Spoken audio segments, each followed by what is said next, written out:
Peyğəmbər buyurur ki, Quranda bir ayə var. İnsanlar o bir ayəyə əməl etsələr onlara bəsdir. Bir ayəyə əməl etsələr onlara bəsdir.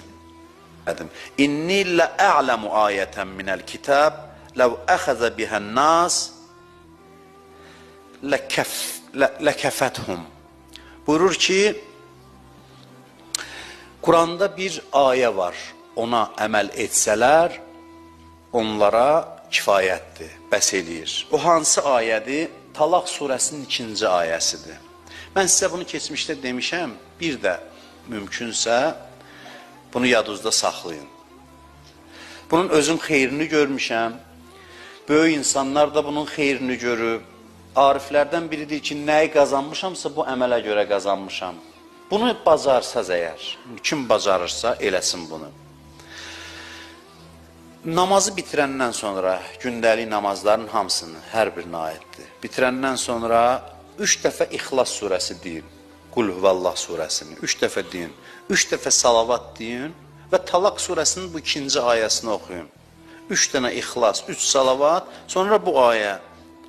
وَمَنْ يَتَّقِ اللّٰهِ يَجْعَلْ لَهُ مَخْرَجًا وَيَرْزُقْهُ مِنْ حَيْثُ لَا يَحْتَسِبْ وَمَنْ يَتَوَكَّلْ عَلَى اللّٰهِ فَهُوَ حَسْبُهُ إِنَّ اللّٰهَ بَالِغُ أَمْرِهِ قَدْ جَعَلَ اللّٰهُ لِكُلِّ شَيْءٍ قَدْرًا. Bunu oxusaz. Ondan da sonra Həzrət Zəhranın təsbihini deyirsiniz də o.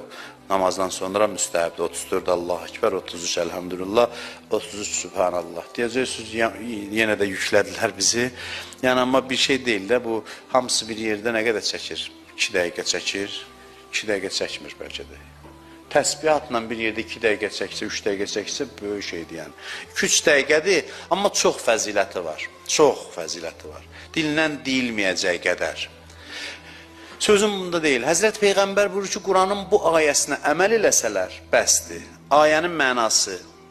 Və mən yəttəqillah yəcəl ləhu məxrəcə. İnsanlar təqvaya riayət eləsə, qırmızı xəttləri keçməsə,